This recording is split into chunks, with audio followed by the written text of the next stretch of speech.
داتا صاحب رحمۃ اللہ کی تعلیمات کیا ہیں؟ داتا صاحب رحمۃ اللہ کی تعلیمات وہی ہیں جو اسلام کی ہیں، جو اسلام کے سارے شعبے ہیں۔ ان کی تعلیمات کو آپ مختصر کیسے کر سکتے ہیں؟ ان کی کسی چیز کے بارے میں پوچھو تو پھر تو بات ہے، تعلیمات کے بارے میں یا ایک شخص کی زندگی کے بارے میں پوچھو گے تو یہ اتنا ہی وقت ہے جتنی زندگی ہے۔ ان کی تعلیمات میں کم از کم کشف المحجوب ہے، آگے جو بھی بیان کرے گا وہ کشف المحجوب کی وضاحت ہوگی۔ اس کا اختصار کیسے ہو سکتا ہے؟ خاص باتوں میں یہ ہے کہ توحید پر ایمان لاؤ، وہ لا شریک ہے، اس میں کوئی ابہام نہ ہو۔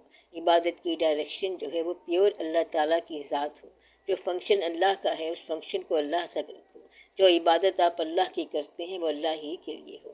داتا صاحب رحمۃ اللہ کا اپنا ایک واقعہ یہ ہے کہ یہ توحید کیسے ہے، یعنی اللہ تعالیٰ کی ذات کو واحد ماننا۔ وہ خود اپنی کتاب میں لکھتے ہیں کہ ایک دفعہ میں نے اپنے پیر صاحب سے پوچھا کہ آپ توحید کے بارے میں کچھ بتائیں۔ انہوں نے فرمایا کہ توحید کے بارے میں پھر کبھی بتاؤں گا۔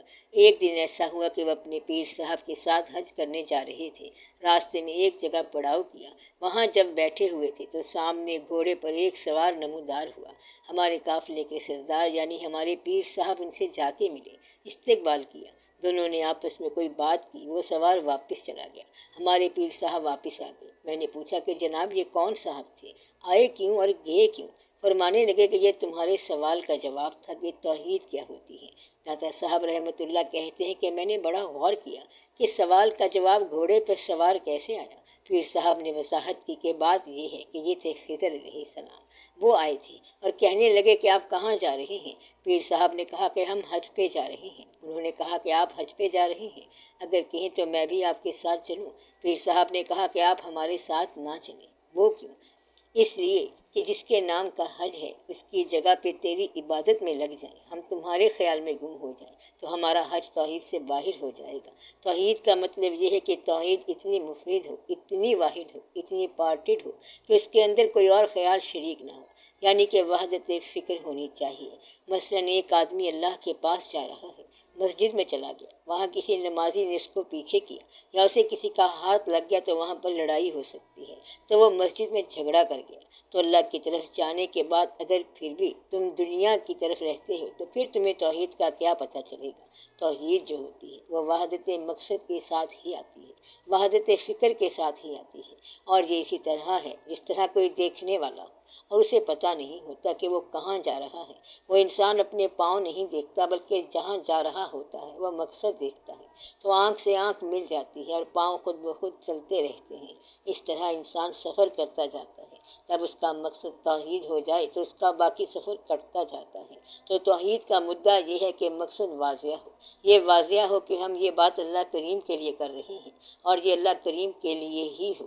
اگر ہم اللہ کے نام کا کوئی فنکشن کرتے ہیں، کوئی کام کرتے ہیں، مثلا اللہ کے نام کا کوئی جشن کیا اور پھر اس کے اندر دنیا کے کسی صاحب مرتبہ کو بلا لیا، یعنی آج ہمارے ہاں اللہ کی یاد منائی جائے گی اور آپ چونکہ گورنر ہیں آپ ہمارے پاس آ جائیں، تو یہ توحید نہیں ہوگی۔ توحید کسی اور مقصد کے لیے استعمال نہ کرنا تو توحید بیان بھی نہیں ہوتی۔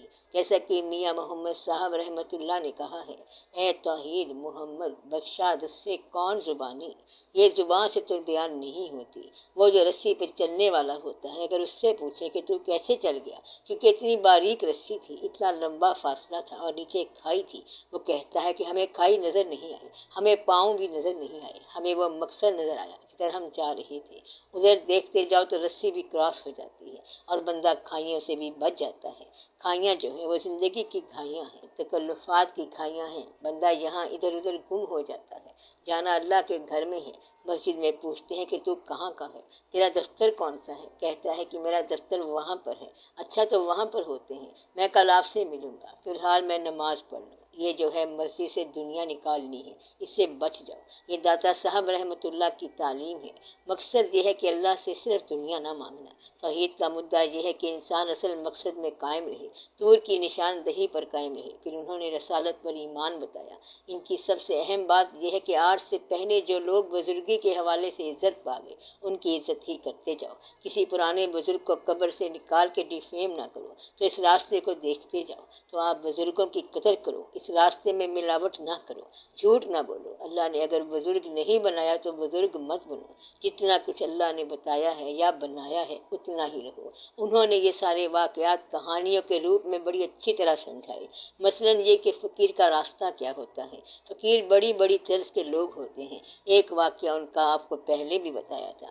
کہتے ہیں کہ ہمیں اطلاع ملی کہ کسی بستی میں کوئی درویش رہتا ہے۔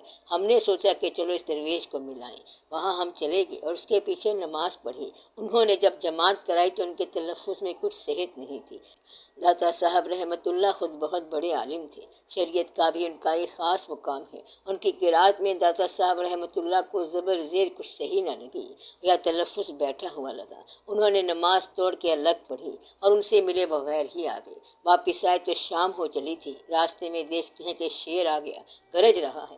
کہتے ہیں کہ میں بڑا پریشان ہوا۔ اتنے میں وہ بابا درویش آ گئے اور آ کے شیر سے کہا، او اللہ کے کتے، تم ہمارے مہمان کو ہی شروع ہو گئے، چلو بھاگ جاؤ۔ شیر نے سلام کیا اور چلا گیا۔ داتا صاحب رحمۃ اللہ کہتے ہیں کہ میں بڑا متاثر ہوا کہ بابا نے شیر کو کہا کہ چلے جاؤ تو شیر سلام کرتے ہوئے چلا گیا۔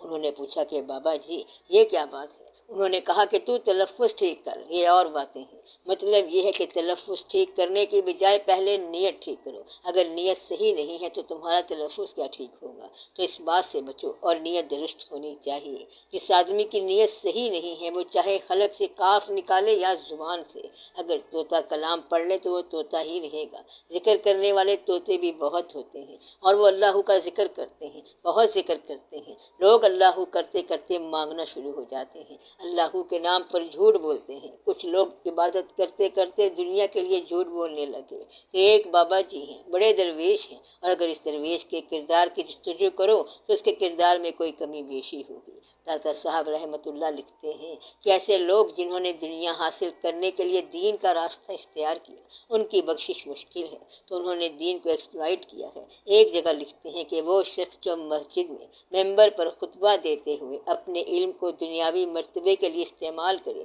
اس آدمی سے وہ شرابی بہتر ہے جو شراب خانے میں بے ضرر ہو گیا ہو۔ مطلب یہ ہے کہ دین کو اگر دنیا کے لیے استعمال کر رہے ہو تو اس سے وہ آدمی بہتر ہے جس نے دنیا کو نقصان پہنچانا چھوڑ دیا ہو۔ مطلب یہ ہے کہ وہ سام بہتر ہے جس نے ڈسنا چھوڑ دیا ہو۔ تو وہ یہ تعلیمات بتاتے ہیں، تمام پرانے بزرگوں کے واقعات بتاتے ہیں کہ کس طرح کیا کرنا ہے۔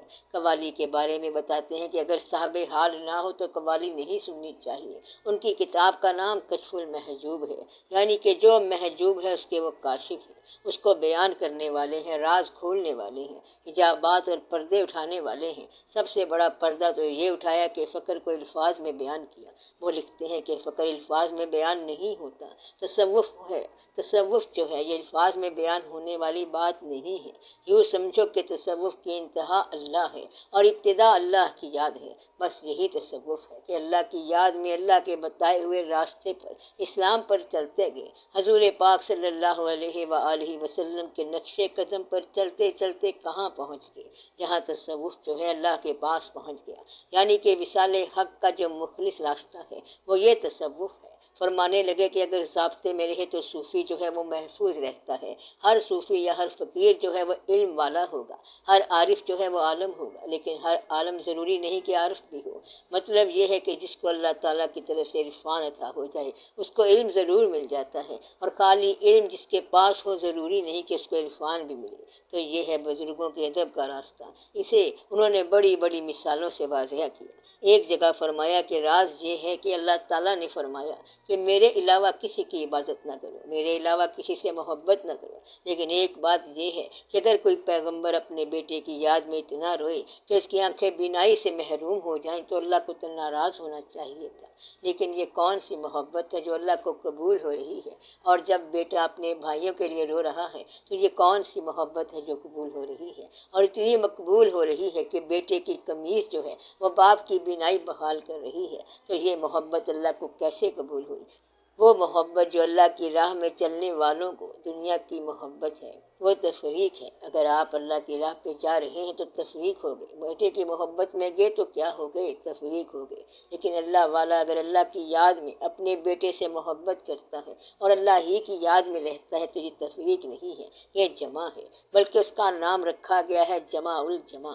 جمع الجمع کا معنی کیا ہے کہ اللہ ہی کی یاد میں اللہ تعالیٰ نے توفیق عطا کی یا محبت عطا کی تو وہ اللہ کی طرف سے ہے۔ تم اپنی محبت کو اللہ کی راہ میں اللہ کی راہ سے جدا نہیں کرو گے، اور اگر اللہ عطا کرے تو وہ پھر اللہ کی طرف سے ہے۔ اللہ اگر کسی انسان کو کسی انسان کی محبت دے دے تو پھر یہ اور قسم کی داستان ہے، تو اسے کہتے ہیں جمع الجمع۔ تو جمع الجمع کی اجازت ہے کہ آپ اللہ کی یاد میں چلتے جا رہے ہیں اور وہ چاہے جو جلوہ دکھا دے آپ چلتے جائیں۔ اس بات کا کیا ثبوت ہے کہ یہ محبت دنیاوی ہے یا یہ محبت جمع کی ہے؟ اس کی نشانی انہوں نے یہ بتائی کہ اگر اللہ کہے کہ چھوڑ دو اور چھوڑنا آسان ہو تو یہ اللہ کی محبت ہے، اور اگر چھوڑنا مشکل ہو تو یہ دنیاوی محبت ہے اور یہ شرک میں آ جاتی ہے۔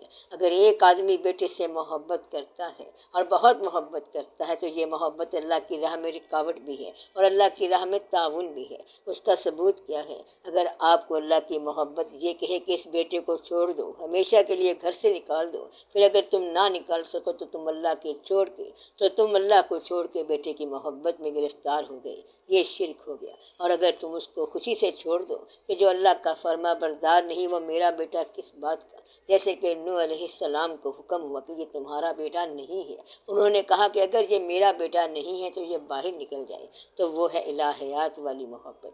بیٹے سے محبت اگر اللہ کی طرف سے ہو تو پھر بیٹے کو چھوڑنا بھی آسان ہے، اور اگر چھوڑنا آسان نہ ہو تو یہ تمہاری ذاتی محبت ہے، اس میں اللہ تعالیٰ کی محبت کی بات ہی نہیں۔ تو وہ محبتیں اللہ کی طرف سے گنی جاتی ہیں جن کو آپ اللہ کے لیے چھوڑ دو، اللہ کے کہنے پر چھوڑ دو۔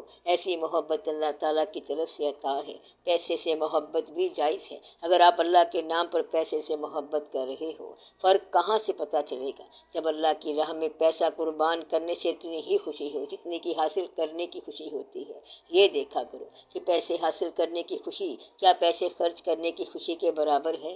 خرچ سے مراد اللہ کی راہ میں خرچ کرنا ہے۔ جو اللہ کے دیے ہوئے مال کو حاصل کرتا ہے اسے خوشی ہوتی ہے، کیا اللہ کی راہ میں خرچ کر کے اسے اتنی ہی خوشی ہوتی ہے؟ اگر ایسا ہے تو پھر بچت کی راہ ہے، اور اگر خوشی نہیں ہوتی تو پھر یہ مشکل ہے، اور اگر زیادہ خوشی ہوتی ہے تو شکر ہے کہ جان آفری کے سپرد کر دی، تو وہ اللہ والا ہو گیا۔ جس نے جان کو بچایا یہ اور آدمی ہے، اور جس نے جان کو نثار کیا یہ بالکل ہی اور آدمی ہے۔ تو داتا صاحب رحمۃ اللہ یہ باتیں بتاتے ہیں۔ داتا صاحب رحمۃ اللہ کی تعلیم جو ہے وہ آسان اور عام فہم ہے، اور داتا صاحب رحمۃ اللہ کا فنکشن جو ہے وہ ان کے جانے کے بعد بھی جاری ہے۔ وہ تعلیمات جو انہوں نے توجہ سے لوگوں کے دلوں میں پیدا کی ہیں وہ بھی ان کی تعلیمات کا حصہ ہیں۔ خواجہ صاحب رحمۃ اللہ کا شعر جو ہے، گنج بخشے فیض عالم مظہر نور خدا، ناک سارا پیر کامل کاملارا رہنما۔ اگر آپ اس کی تفسیر کریں تو یہ شعر بھی انہی کا دیا ہوا علم ہے، اور یہ بڑے مفہوم کی بات ہے۔ وہ بزرگ جو یہاں سے فیض پا گئے ان کا علم بھی داتا صاحب رحمۃ اللہ کا علم ہے، اس لیے یہ داستان جو ہے یہ ختم نہیں ہوتی۔ داتا صاحب رحمۃ اللہ کی تعلیمات کو ایک نشست میں یا ایک مقام پر بیان نہیں کیا جا سکتا۔ یہ تعلیمات اتنی طویل ہیں جتنی ممکن آپ کہہ سکیں، بس پوری زندگی ہے۔ خاص باتیں آپ کو پتہ ہونی چاہیے کہ علم توحید ہے، رسالت ہے، بزرگوں کا ادب ہے، تمام پرانے فقراء کی داستان ہے۔ تصوف کا راستہ آپ نے واضح فرما دیا کہ یہ راستہ اس طرح ہے، اور اس راستے میں حجاب کس طرح آتا ہے اور وہ حجاب کیسے دور ہوتا ہے، گرا کب لگ جاتی ہے، وہ پردہ کب آ جاتا ہے جو ہلکا ہوتا ہے اور اٹھ جانے والا ہوتا ہے، اور وہ پردہ کب آ جاتا ہے جب انسان پر ختم اللہ علی قلوبہم ہو جاتا ہے۔ انہوں نے رزق حلال کے بارے میں فرمایا ہے کہ اگر رزق حلال میں شک پڑ جائے تو فاقے کرتے جاؤ، اس راستے میں 90% بیماری پیسے سے آتی ہے، اس لیے فاقے کرنے والا بہتر رہتا ہے۔